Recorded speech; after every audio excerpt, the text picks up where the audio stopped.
እንደውም እንትን እላለሁ ምን አይቻለሁ ማለት ነገሬ ቶሎ ቀይረሃል ማለት ነው። ስለዚህ ካሁን በኋላ ምን መቀየራቸው ነገራቶች አሉ ብዬ አልጠይቅሽም። የሚደብረኝ ነገር ካለ በውስጥ መስመር እንደዚህ የመጣሽ ሚዲያ ላይ ባታሰጪኝ አሪፍ ነው። ግን ለምንድን ነው በጣም ትደውላለህ? በሰላም ነው? በቀን ብዙ ጊዜ ነው የምደውለው። የምደውልበት ምክንያት እኔ ራሱ አላውቅም። ያው የምደውልልሽ ስለሽ ማገኘው ምናምን ነገር በጣም ብዙ ማለት ነው። አንዳንዴ ደግሞ ግድ ማንሳት ያለብሽ ቦታ ላይ ማንሳት አለብሽ። እኔ የምደውለው ፈልግሽ ነው፣ ላናግርሽ፣ ላወራሽ ስፈልግ ያው ከመደወል ውጪ ቴክስት ልክልሻለሁ፣ አትመልሺም። ይሄ ነገራቶች ቢቀረፍ ብዬ አስባለሁ። ወይስ ትንሽ ኩራት ፊቴ ይዞሽ ነው ይመስለኛል። እንደዛ ነገር ነው ብለ የሴት ወጉ ነው። አንዳንዴ እኮ የሴት ወጉም ቢሆን እኮ እንደዚህ ባንድ አይደለም። አዎ፣ ግን ያንተ ደግሞ በጣም የሆነ በጣም ምንድነው በዛ የሚባለው ነገር የለም። ስልኬን ሳየው ብዙ አይ አዲስ የፎቶ ወዳጅ አይደለም። አዲስ የፎቶ ወዳጅ ስለሆንኩኝ ግዴታ ሊበዛ ይችላል። ከዚህም በኋላ ብዙ ደውሎች ሊኖሩ ይችላሉ፣ ብዙ ሚስ ኮሎች።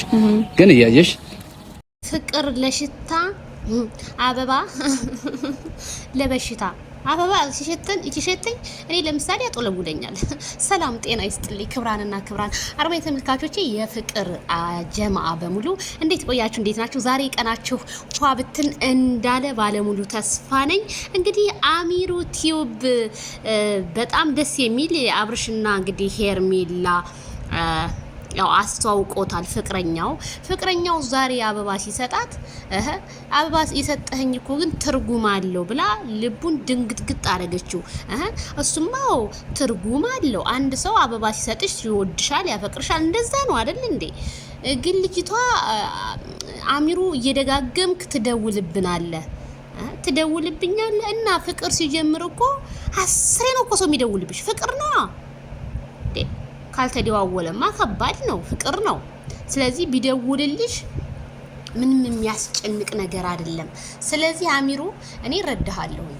እንደዚህ መደወል እንደዚህ እንትን ማለት ግን እሷ የሆነ ሌላ ፍቅረኛ እንዳላት ነው የሆነ ፊቷ ላይ እየተነበበባት ያለው።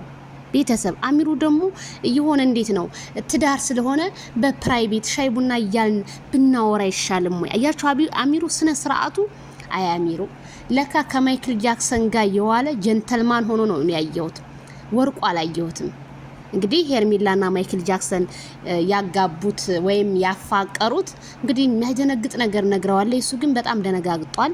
አይዞ አልመተኩስ ብላለች ጨረቃዋ ዳይመንዷ ሄርሜላ ሚሊዮን። እንደዚህ ካልተሆነ መቼ እንዴ? ፍቅር ብዙ ሀታታዎች ብዙ መዘዞች አሉ። ስለዚህ ያንን ደግሞ መወጣት ያለብህ አንተ ነህ። ብዙ ነገር አንተ እኮ የአብርሃምና የሄርሜላን ህይወት እንጂ ያየው ያንተን ህይወት መሻጣጣምከው። ስለዚህ ለማጣጣም አሚሩን አበረታቱ ስላለሁ ላይክ ሸር ሰብስ